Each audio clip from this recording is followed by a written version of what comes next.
Hello and welcome. We are doing something new today, which is that I am reading a human design chart for you, my own actually. If you're new here, my name is Crystal Woods. I have been studying, practicing, and implementing human design into my work with my clients and also teaching human design to my practitioner students for over 6 years now. And I'm so excited to be able to bring this knowledge to help other people wake up to who you actually are underneath all the layers of conditioning and pressure and expectations that we get from everything and everyone around us all of the time.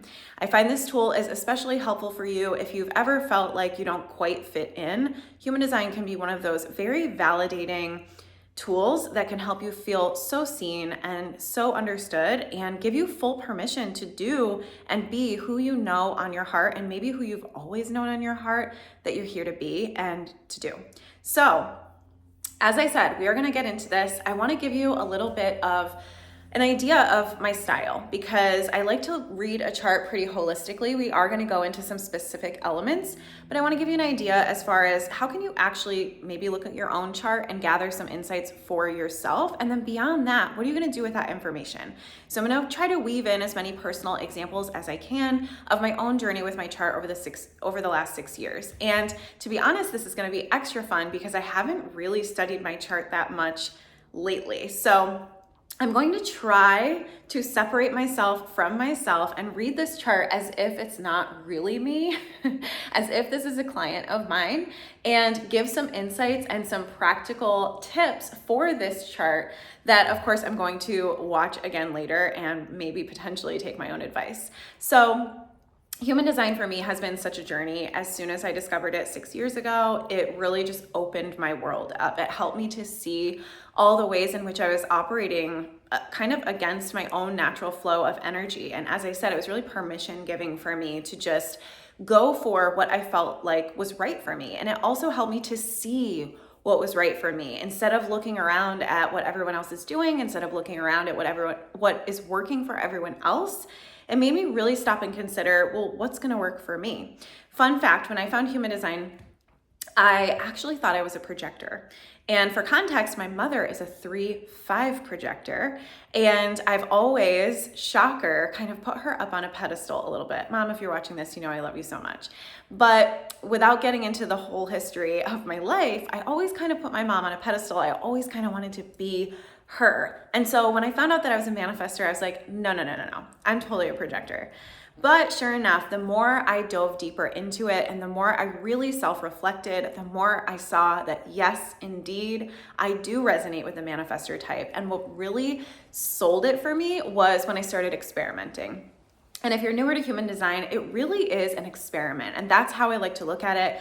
As you'll see, I am a 1/3 profile, which I'm going to talk about in this video, as well as my type, my strategy, my authority, some of the channels, the centers. I'm really going to get into it here and try to do it in the most efficient and simple way possible so that 1, it's easy to understand, 2, it's easy to actually take action on the insights that I provide, and 3, it's not so long. So anyway, when I found human design, learned that I was a manifestor, and I started experimenting, really trying things out as I was learning them, things started to open up for me in a major way. And now fast forward 6 years, and I have built an entire business with this knowledge as the foundation. And so I'm really excited to share a little bit of the business insights too, as far as how I actually do things differently as a result of understanding my human design.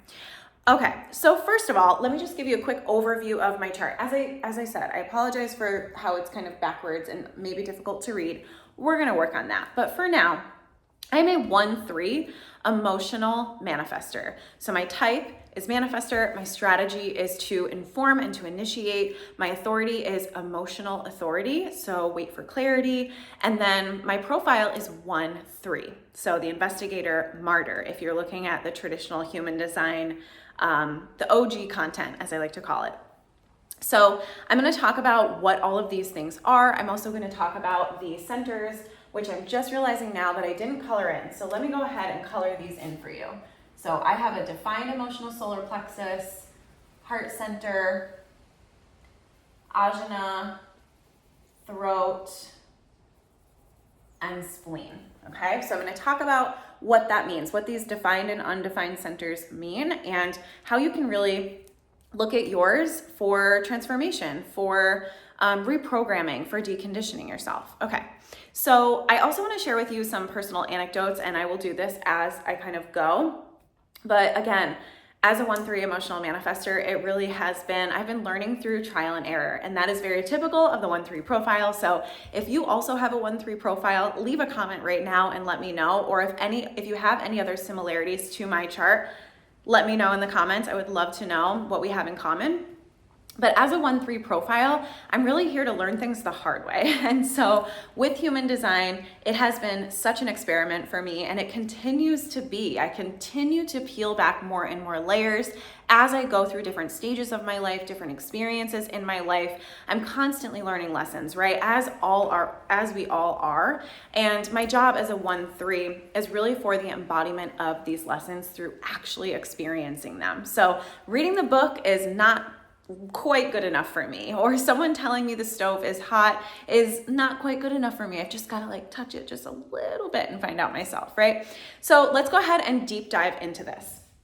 So let's start with the manifestor type. So what makes me a manifestor is that I have a motor center connected to my throat. I have a direct connection to my throat, but some people have an indirect connection to the throat. So I have a motor center. This is the emotional solar plexus. So if you're brand spanking new to human design, all of these centers are kind of like hubs of energy and behaviors. One of my mentors, Kip Winsett, shout out Kip, I hope you're watching this.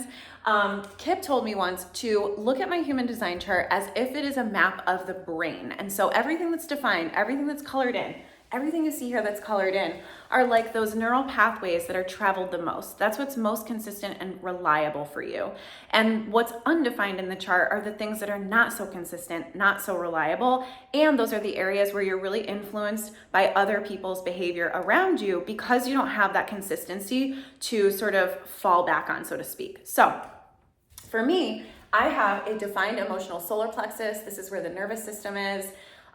Physiologically, this is also where emotions and desire and passion and craving new experiences, that's all found in the emotional solar plexus, also confrontation, conflict, things like that. This is the throat center right here. So the throat center is where, you guessed it, that's where our speaking, our communication, and also manifesting. And what I mean by manifesting in this context is taking thought and putting it to form through action. Okay, so this is very consistent for me. I have my feelings and my emotions are moving straight to my throat for communication and manifestation.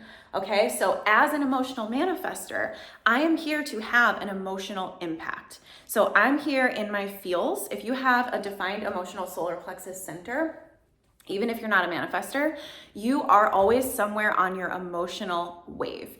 Each of the gates in the center corresponds to a different kind of emotional wave. We have individual waves, tribal waves, collective waves. I have a little bit of everything. I have a mixed bag of emotional waves, but this one in particular, this 12 to 22, the channel of openness, this one is all about, your emotional wave is unpredictable. And so what I mean by that is, you might wake up one day and you are just high on life, or you might wake up one day and you are super low and feeling really melancholy.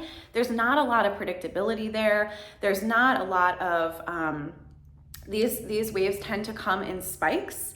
And so if you are emotional, especially if you're an emotional manifestor with this particular channel, the channel of openness, the trick here is to not identify with any point on the wave whatsoever. So even when you're flying high, it's really recognizing that this is energy coursing through your body that wants to be expressed, yes, but maybe not taking major action just yet. And when you're super low, this is a lesson that I continue to learn. I was in a super low earlier this week, and I was really trying to figure out why. I was really trying to figure out all these reasons why I was feeling low, really just over analyzing. And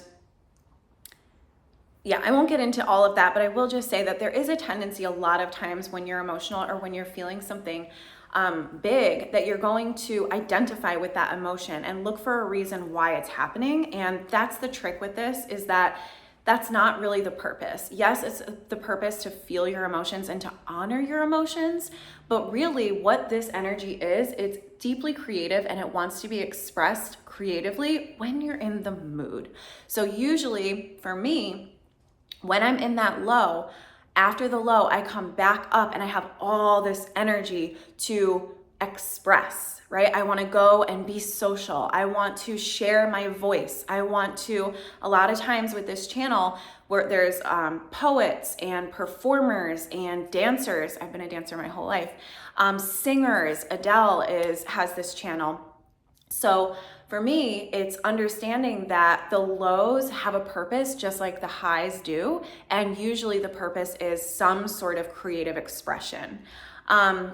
Moving on, because I don't want to take forever. Okay, so additionally, I have this channel here, okay? This Freak to Genius channel is the nickname. So this is the 2343. So this channel connects the Ajna center, the mind, to the throat, okay? That's where our communication and manifestation happens. The mind is where you take thoughts and turn them into beliefs, opinions, concepts, okay? So with this channel, this is an individual channel, again, just like this one. So it's very much connected to my own internal individual process, and a lot of what I know, the voice of this particular gate in the throat center is I know. So a lot of what I know comes from, I have no idea where. I don't know how I know things a lot of the time. And I do have this consistent energy to express it. Without going into too much detail about timing, which is a huge key for this channel, I will say that the reason why it's called the Freak to Genius channel, or nicknamed that, the actual name for it is the channel of structuring.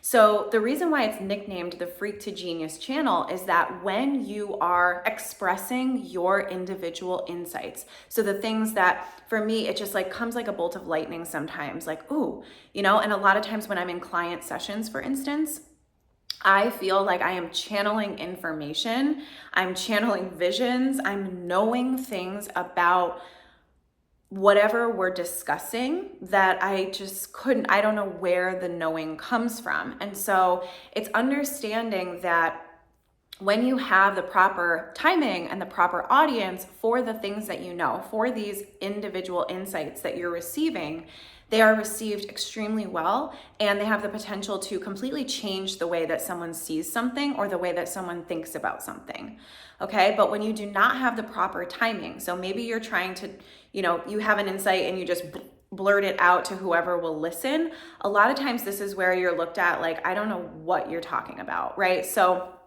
I'm telling you all of this because you saw the title of the video and you went ahead and clicked on it and you were like, yeah, what is she talking about? Human design? Okay, for whatever reason, you were drawn to this video. And if you're still watching, then yes, this is the proper time. This is the proper place, the proper audience, and the proper timing for me to express my individual insights and my individual way of looking at things. Yeah. Now, if I just went out in the world and I was going to school pickup to pick up my children from school and I started yapping on about how I'm an emotional manifestor, people would be like, what? What are you talking about? Right? So that's why this channel is the Freak to Genius channel. It's about timing. It's about knowing when to speak, what to say, and who to say it to. There are so many nuances with this. I find, here's my challenge with these kind of videos that I want to keep to like 20 to 30 minutes, which like, yeah, good luck. But when I want to keep them shorter, and this is a really beautiful key for this channel, is simplicity and efficiency. And so really honing your communication skills, if you have this channel, the 2343 channel of structuring, if you have this channel, by the way, if you don't have your chart yet, there's a link in the description of this video where you can go and get your free chart and a chart description directly from my website. But if you look at your chart and you have the channel of structuring, one major key is to really hone your speech skills. So understand proper timing and cadence and how to be very efficient in the way that you speak. So I'm really working on that, I promise. Okay, so moving on. So as I said, I am a manifestor, I'm an emotional manifestor, and I didn't really go into that a whole lot, but emotional manifestors are here to have an emotional impact. If you are a manifestor, you're only about 8 to 9% of the population, okay? Most people are not manifestors. Manifestors operate very differently from everyone else. We have what's called a repelling aura. I don't always love using that word, but because I think it has a negative connotation and no one wants to feel like they're repelling people.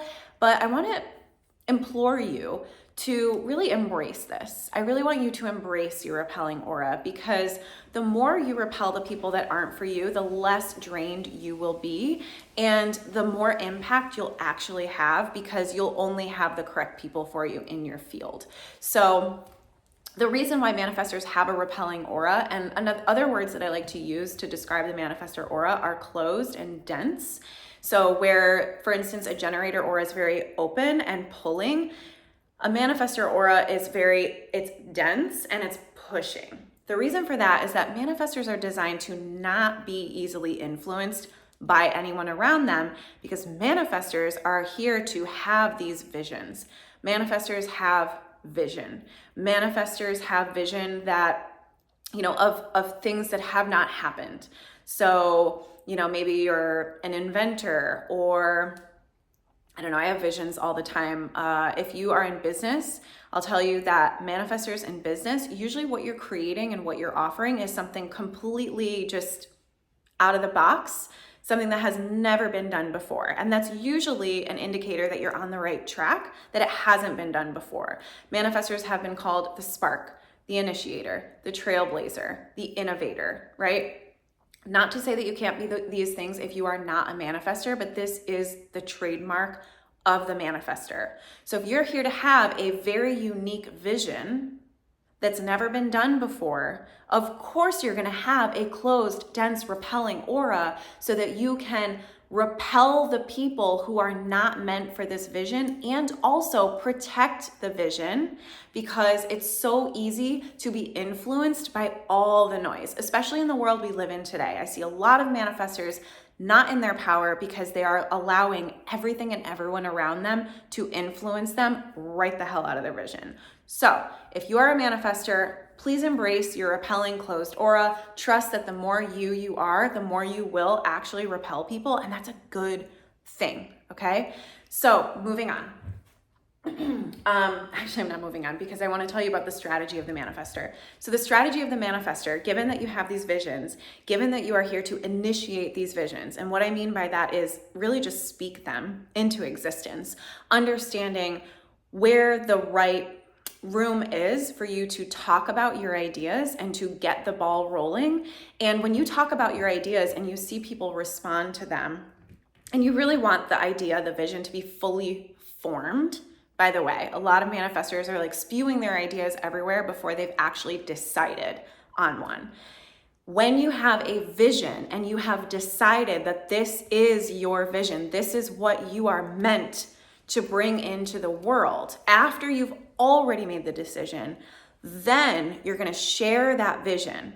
And when you share the vision with your voice, manifestors are here to use your voice to talk, okay? When you share that vision, the right people are going to respond and get on board. They're going to be activated. They're going to be initiated. They're going to want to support you. And that's a major theme for manifestors, which is learning how to call in the correct support.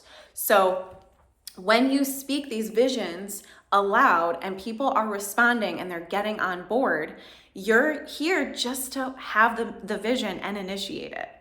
And that's a tough one for manifestors too, is we are conditioned by the world around us to think that we have to build the entire thing. We have to build the entire vision, and you don't. You're not here to build your entire vision. You're not here to see it from A all the way to Z. Not to say that you can't be involved in the process, not to say that you're not going to see it all the way through, but you personally are not going to be the one who's building the entire thing. That's why you have to get the right people on board. And in order to do that, you have to speak that vision unapologetically and clearly, okay? As I go, I'm going to talk about more conditioning for manifestors, but I want to move on here. So we talked about the channel of openness. We talked about the channel of structuring. And then I also have this channel here. I also want to mention too, in case you're confused, so everything on this side of the chart, these planets here, and then these are the gates, the numbers, they're all here on the chart. They're all colored in. This all corresponds to my personality or what's conscious for me. Everything on the opposite side is more in the body, unconscious, things that maybe I don't identify with as much, but that energy is consistently there. And so this is one of these channels for me. So the two that I've already spoken about, these are conscious channels. These are very much a part of my personality. I can very much see them in real time, almost like it's just who I am. It's really who I am. Speaking my individual insights, all I do is talk. I'm just can you tell? Just yapping away. And then also expressing myself creatively. I do a lot of poetry. I do a lot of dancing. I sing all day long. And so this is very much who I am. Now this over here, this channel here, the channel of surrender, which is also popularly known as the channel of marketing, this one is unconscious for me. And so I've definitely found some frustration around this because I'm always constantly wanting to figure out my marketing with my mind. I'm always wanting to figure out what to say and what to do to market my offerings, market my business. And it just like doesn't work as well as when I just go with my own flow. When I go with my own flow, and I don't overthink it and I don't plan too much, that's when the magic really happens. And so the channel of surrender is linking the splenic center here. The splenic center, this is where your sense of danger and safety is. This is your spleen, your T cells, your immune system, your values. This is all here in the splenic center. This is your sense of, to give you context, most animals, and actually all animals, I believe, have this splenic center. It's your instincts for survival, essentially. Okay, and of course humans have evolved, and so we're really kind of evaluating and working on our survival instincts because they run so deep within us that a lot of times we have these fears around things as if it's life or death when it's truly not. And so the splenic center can give us a lot of keys into what are the fears that we really need to face in order to access a higher awareness. And that's what the splenic center is as well. It's this awareness in your body for what's correct and healthy for you and what will serve your vitality. So with gate 44, which I have as my conscious and unconscious Pluto, gate 44 is all about reading people. And it works best in close proximity. This is why I find I have it's almost as if when you're in the room with me, like close proximity, whatever I'm saying, you can't say no to. And I don't mean that in like a braggy type of way. It's just, I can read a person beyond what they're saying, beyond the actions I can see you. I fully see you. A lot of entrepreneurs have this. It's extremely helpful in business because a lot of times people think that they need one thing when they actually need another. And another awareness of this is this actual smell for potential. So I can smell your potential. I get close to you and I can see you. I can see who you are to your core. I can see where you can go. And I can see what might be holding you back as far as your fear goes. This connects to the heart center. The heart center here, also known as the ego center, this is where your willpower, your self-esteem, your self-worth, your confidence, your sense of commitment, it's all here in the heart center. So this channel is all about being able to fully see and read a person or a situation to its core, assess the potential, and then be able to match it with something or someone that's gonna help them to fulfill that potential. Okay, so that's why it can be known as a channel of marketing. Usually people with this channel have a gift for packaging offers, branding, just being able to say like, oh, okay, here's where you are, here's what your problem is or your fear is, here's where you wanna go and where I see you going, here's what's gonna help get you there. So this energy, now everything on the chart kind of has like a shadowy side and then a lighter side. This channel in the shadowy side is very much like bro marketing energy. It can be very manipulative in a negative way. Preying on your insecurities, knowing what you're afraid of, knowing what you're insecure about, knowing what you really want deep down, and then basically exploiting that. That has happened to all of us, right? A lot of politicians have this energy, clearly.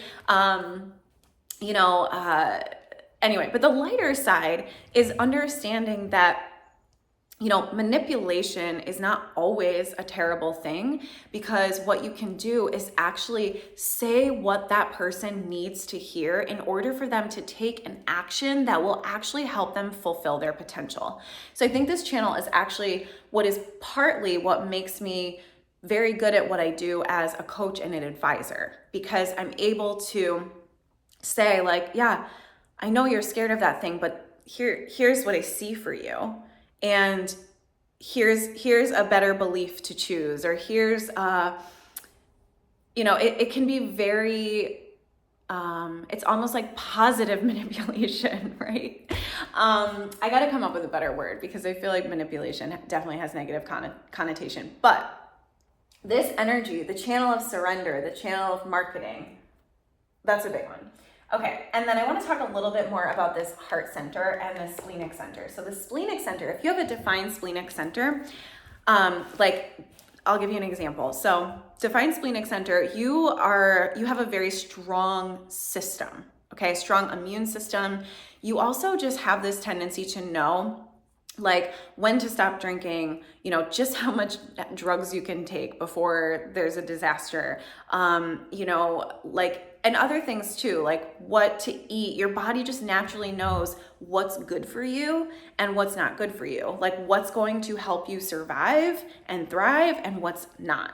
Now, if you have an undefined splenic center, that's not always the case. And this is going to be a series. I'm going to read other charts. So I will talk about some of these other things that I'm not going to talk about today because they're not in my chart. I'm already at 27 minutes. So the splenic center, when you have a defined spleen like I do, my example is that when I was younger, early 20s, and just like, I was a bartender for a really long time, worked in the food and beverage industry for over a decade. And so I was very much immersed in that lifestyle. If you were also immersed in that lifestyle at any point in time, then you're going to understand what I mean by this, which is like I was kind of a party girl. I used to drink all the time. And I'm very tiny. I'm 5 feet tall and I'm very petite. And so when you look at me, you're like, oh my God, this little girl, she's probably lightweight. But I used to really just throw them back and keep up with my big man friends. And people would be like, how are you doing that? Now that I know human design, I'm like, because I have a defined spleen. I have a strong system. Probably helps that I'm Irish. I don't know. But if you have a defined spleen, you just kind of naturally know. You just naturally know. And then over here, the defined heart center or ego center, most people actually don't have this. About 70% of the population does not have a defined heart center. These are the people you're the willpower of the group. You are the one that's like, okay, here's what we're doing. We're committing to it and we're going to see it through. You have a drive, you have a determination, you have more consistent motivation and willpower to see things through than people who do not have a defined heart center. Not to say that you can't see things through when you have an undefined heart center, but that's a conversation for another day. And so that's what is happening with this channel. It's lighting up these two centers. So consistent sense of self-worth and confidence and self-esteem and all that. That said, as a woman, I will say that we are conditioned collectively as a society to kind of go against these instincts that come with this defined heart center, because it's all about having discernment around what you're going to commit to, what you're going to say yes to. And what's also important with a defined heart center is that you have a really delicate balance of work and rest. So you can work really, really hard to meet a deadline or achieve a goal, and then you need downtime and you need to have support around you. This energy is very tribal as well. So you need to have a community or a family or some sort of support network behind you that is like recognizes the work that you do and and provide support for you so that you can actually take a load off and rest after you've just worked so hard to provide. Hopefully that makes sense. Also, by the way, if you have questions as I'm talking, just throw them in the comments, and maybe I'll do a follow-up with a Q&A. Moving on. Okay, so those are my 3 channels, okay? So I've got the channel of openness, the channel of structuring, and the channel of surrender, okay? So let's take a look at some of my undefined centers, because this is where, as I said in the beginning of this video, your undefined centers are where you're going to be basically absorbing energy from other people. What I mean in a very practical way is you're observing everyone around you all of the time, consciously and subconsciously. You're absorbing their energy. So as a manifestor, by the way, if you're a manifestor, a projector, or a reflector, by default, you have this center undefined. This center is going to be white on your chart. This is your sacral center. This center is responsible for creative life force energy. Okay, the energy to do, the energy to create, to produce, to work, to build. So 70% of the population, the global population, has this energy consistently. They're the builders, they're the doers, they're the consistent, they are the 40-hour work week, the consistent 40-hour work week from morning until evening, working, doing, building. Okay, if you are a manifestor, projector, or reflector, that's not you. Okay, you weren't designed for that. So you have undefined sacral center. So you're observing everyone around you working. Well, you feel that pressure. You feel the pressure to do that too, even though something inside of you is like, oh my God, I'm tired. I don't know that I want to be doing this. And maybe you're not even aware of that, but like burnout is a huge thing. And I have learned this lesson over and over and over and over. A lot of times the workaholics in our society are actually have the undefined sacral, because as I said, you're absorbing all this energy. You're essentially running on borrowed energy. I used to work doubles at the restaurant or the bar from 10 o'clock in the morning until 2, 3 o'clock the next morning. And then go to bed, wake up, and do it again. That's insanity. Okay? On my feet all day long, just going, because I was running on everybody else's energy. So when you have an undefined sacral center, you just don't know when to stop. You just don't know when to quit. You don't know when to stop working. You don't know when to stop eating. You don't know when to stop drinking sometimes. Whatever it is, whatever everybody else is doing around you, all of a sudden you're doing that too. All of a sudden you're getting caught up in their energy. So if this is really resonating with you and you're like, oh my God, what do I do? You have to create alone time for yourself, and you have to really do a deep dive into, one, what actually is your zone of genius, because it's not working 24/7 and building and doing and creating all the time. It's just not. And 2, you need to develop, this is what I have done and what I help my clients do as well, is develop an intimate relationship with your natural flow of energy. I will also mention that as menstruating women, our energy fluctuates throughout the cycle. So understanding your own cycle, your own body's cycle, understanding the lunar cycle and how that affects your energy. I have a Cancer rising, so I am ruled by the moon, okay? And then in addition to that, having the undefined sacral center, my energy is inconsistent. As much as I want to drop my children off, come home and work from 9 o'clock in the morning until 2:30 when I have to go pick them up again, it's not gonna happen. And if it does, the quality of my work suffers and the quality of my life suffers because I am forcing. Okay, so really understanding the difference between force and flow, because when you go with your own flow, you get way more accomplished in a way shorter period of time. And then you can actually rest, relax, and recuperate and wait for that next burst of energy. Yeah? Okay. I also have an undefined root center. So this combo is such a doozy. Such a doozy. So the undefined root center, this is where all adrenaline and stress is produced. This is what fuels the entire chart. So it's the energy to start something. It's the energy to do something. It is physical pressure to move, to start, to each gate has a different theme. So depending on what gate you have defined, if any, you've got this consistent pressure, right? Now, for me, because I have an undefined root center, I'm like, I don't even know what is actually stressful and what is not. Everything feels like pressure. Everything feels like stress. Like one little thing will happen and I'm just like, oh my God, like so stressed about it, right? And another thing is time blindness. So those of you who are neurodivergent, by the way, those of you who are neurodivergent, already you're nodding your head about what I said about the undefined sacral center, right?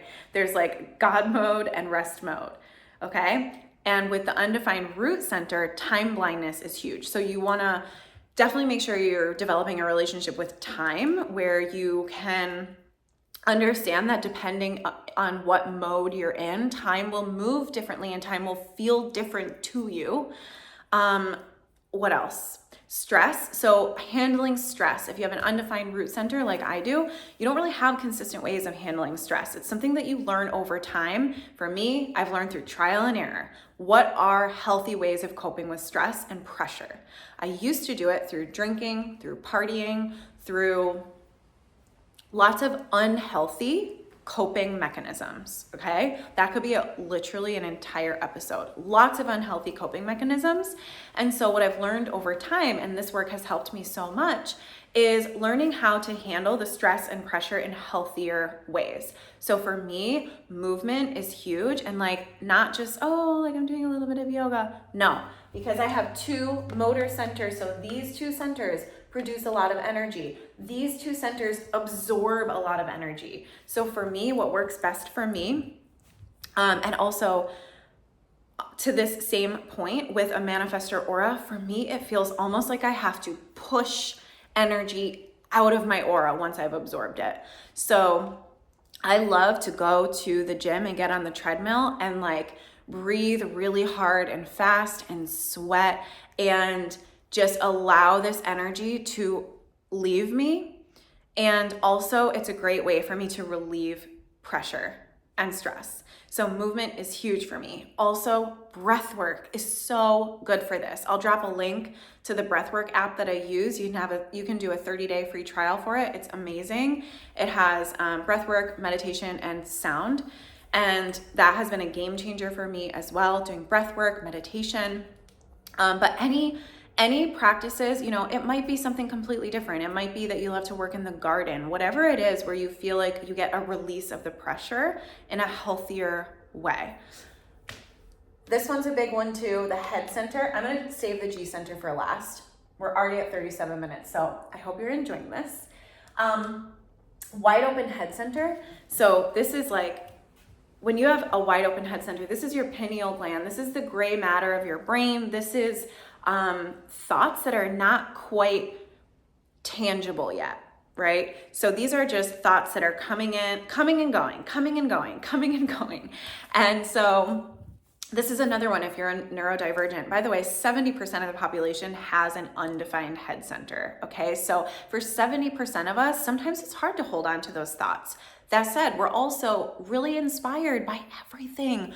We have countless great ideas, but what's important to recognize, and this is really what changed the game for me, was realizing that not all of my ideas were for me. And that has been beautiful to understand, because I say this to my clients all the time.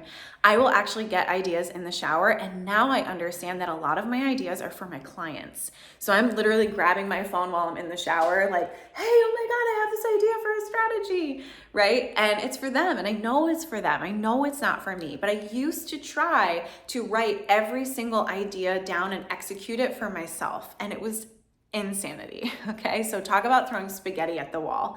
Not all your ideas are for you, and you potentially have the ability to actually read other people's thoughts. And this happens in my house all the time.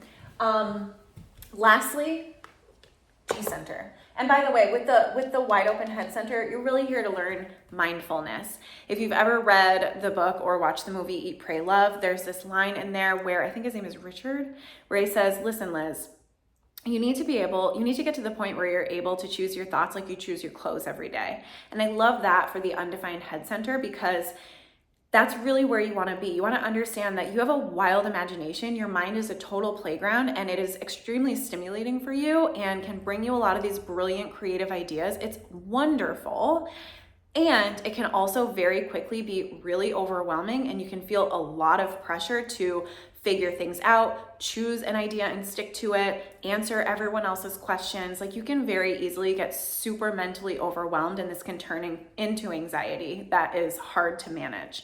So anything that's going to help you, again, to relieve the mental pressure and to be able to be more mindful and choose your thoughts, that's the goal. Lastly, the G center, okay? This is the center of identity, direction, self-love.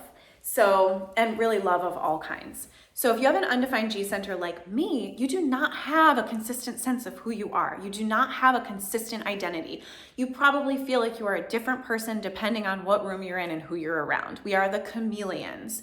So if you are, like, this is a word that's actually very commonly used to describe high masking autistic and ADHD women, which is that we're chameleons and we just like almost morph into whoever we're around. We just mirror whoever we're around because we're like, okay, what are they doing? What's normal? Whatever. And it's not usually a conscious process.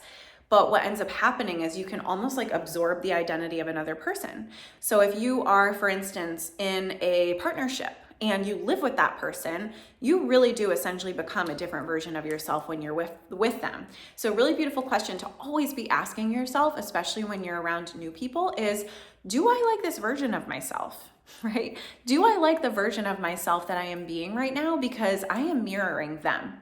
And if you are around people that love themselves and truly actually love you, like who you are underneath all the stuff, then you are going to create a really beautiful environment for yourself that allows you to love yourself too.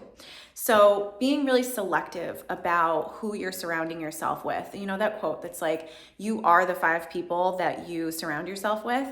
I would argue that that doesn't necessarily apply to a defined G center. So if you have that center colored in, I don't know that that's going to resonate as much as those of you who have the undefined G center like I do. And there are a lot of different practices that I do with clients to help them to really play with this and be a little bit more lighthearted about it and almost like, you know, try on different characters. Like, I'm wearing leopard print today, but yesterday I was in total sweats and doing my client calls from my bed and listening to emo music because I was in a mood, you know? And so understanding, like, you are multidimensional. You contain multitudes, and it is such a gift when you're able to really go with the flow and not feel like you have to curate your image, right? And not feel like you have to be consistent with who you are. Like, branding and choosing a niche for undefined G centers is like a total nightmare until you can understand this, right? So really just being able to observe yourself and observe, you know, who are you being right now? What version of yourself are you being? And like, are you enjoying it or not? Okay. Lastly, I just want to very quickly touch on my profile and incarnation cross. I didn't put what my incarnation cross is, but it's the cross of explanation.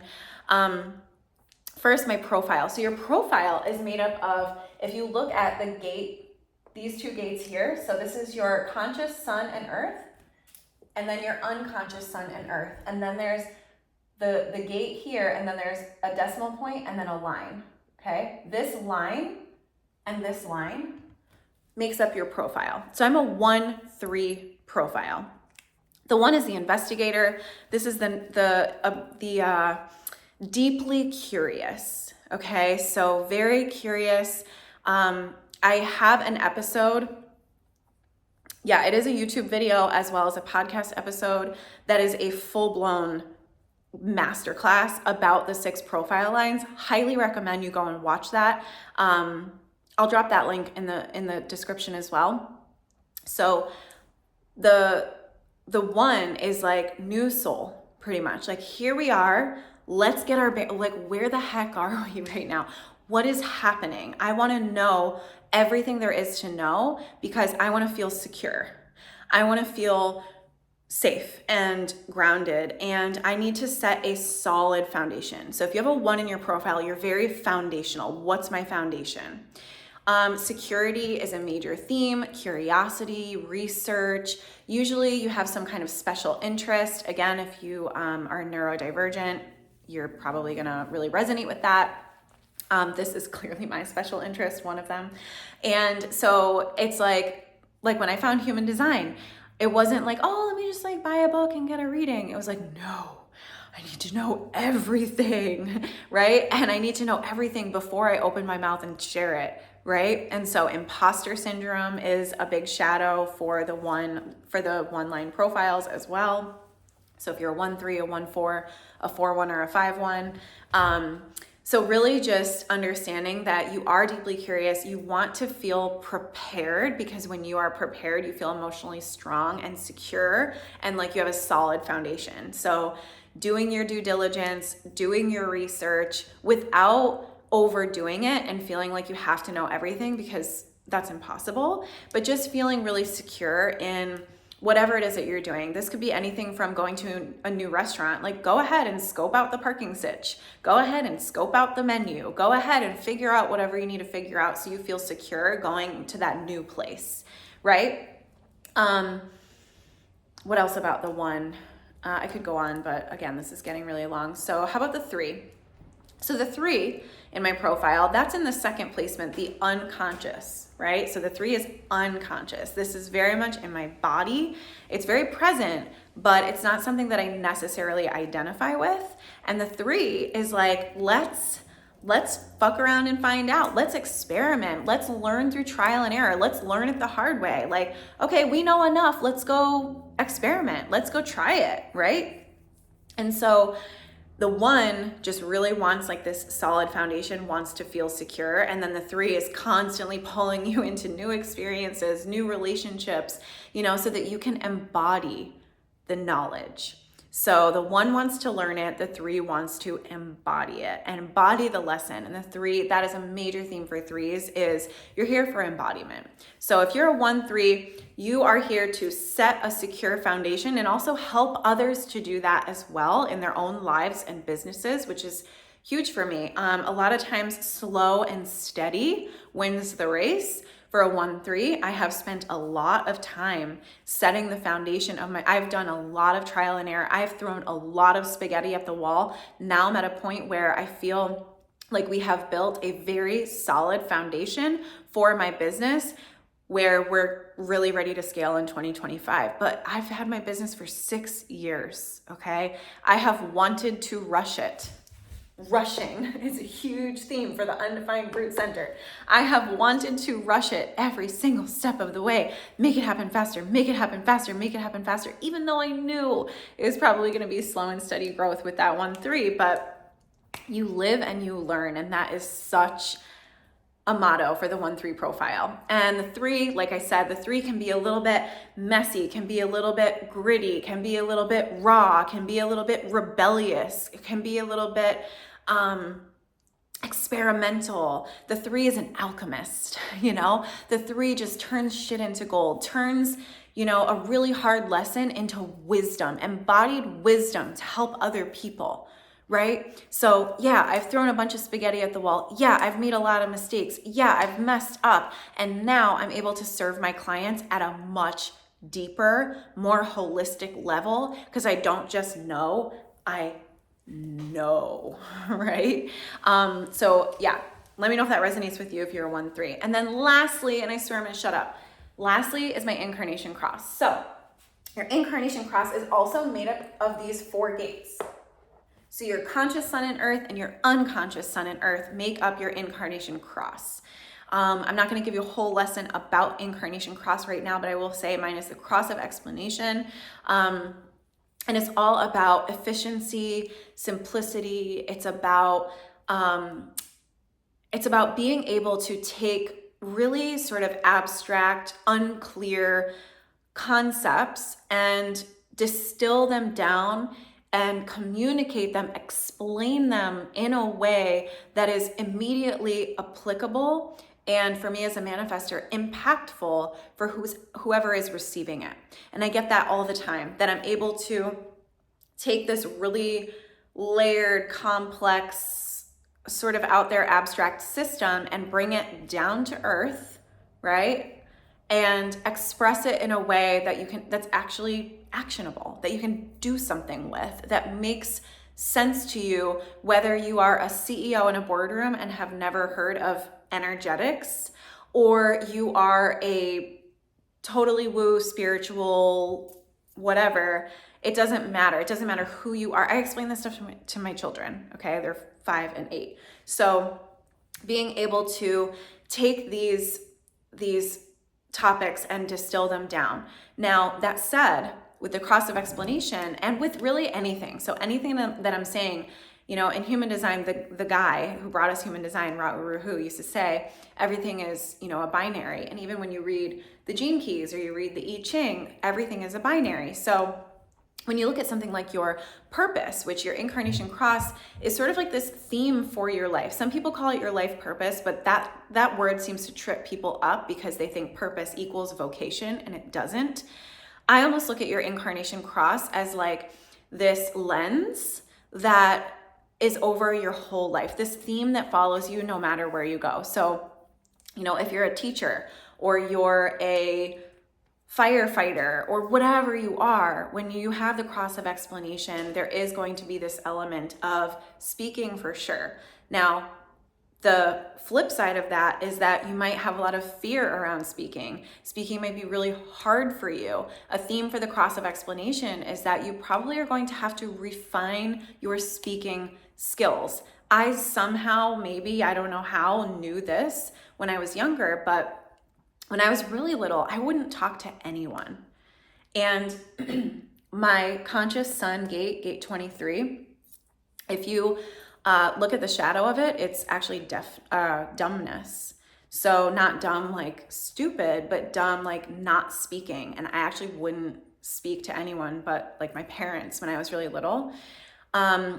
Until I got older, I want to say like 3rd or 4th grade, all of a sudden I kind of just like opened up. And that's also when I started running for student government. That's when I started dancing, all of these things. And so I would get up on stage in front of the entire school and give a speech on why you should vote for me, right? And at 10 years old.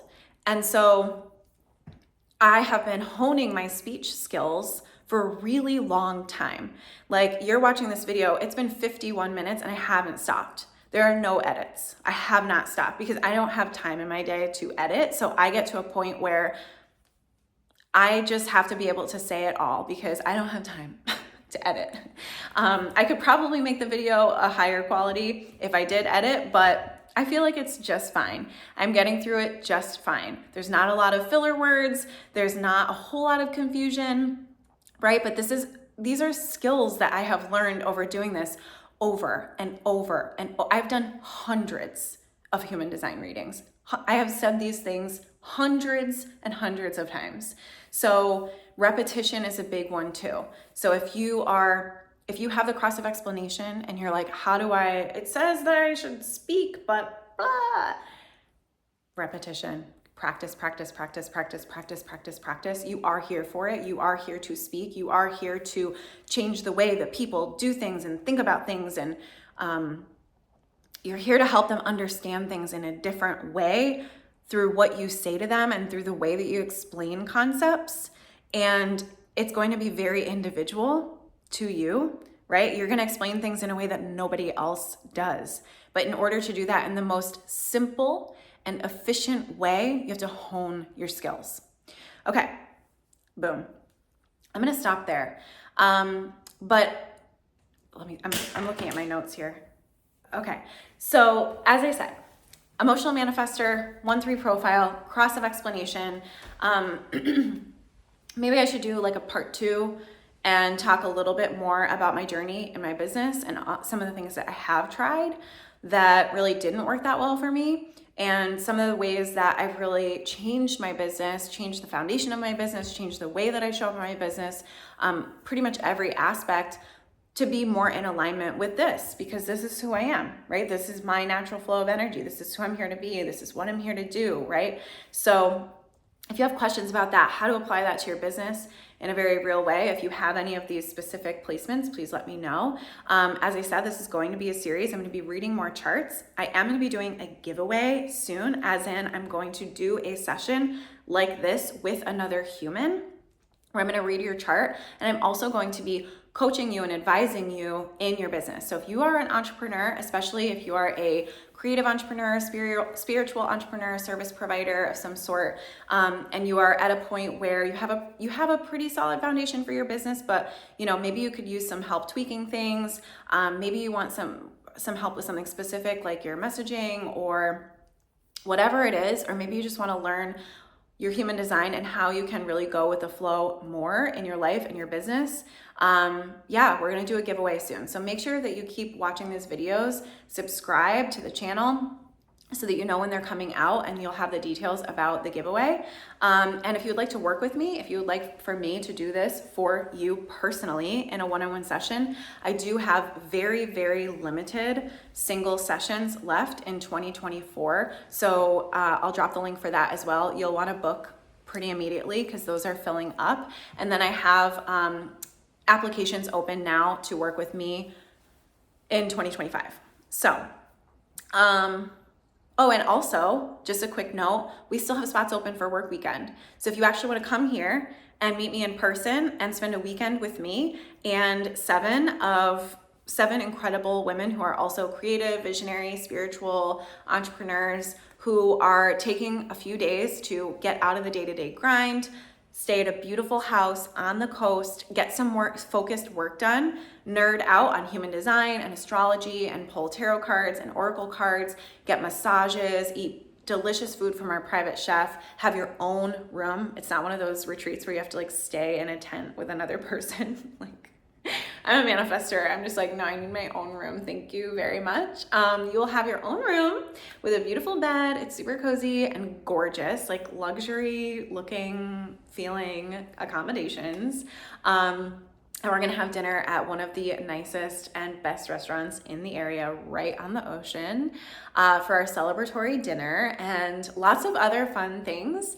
I'll leave the information for work weekend below, and you can also check out the videos about work weekend and the experiences that my clients have had who have come to work weekend, because this is our third retreat experience. But I would love to have just a couple more of you join us for a work weekend. So let me know if you are interested in applying and coming, and I would love to chat with you more about it. Otherwise, we're at 56 minutes, so I absolutely need to work on my efficiency. I need to work on my cross of explanation to make this happen a little bit more efficiently and faster. But please let me know, what are your questions? What really resonated with you? Let me know in the comments. It might inform my content moving forward. And otherwise, just have the most beautiful weekend, and I will see you for the next one.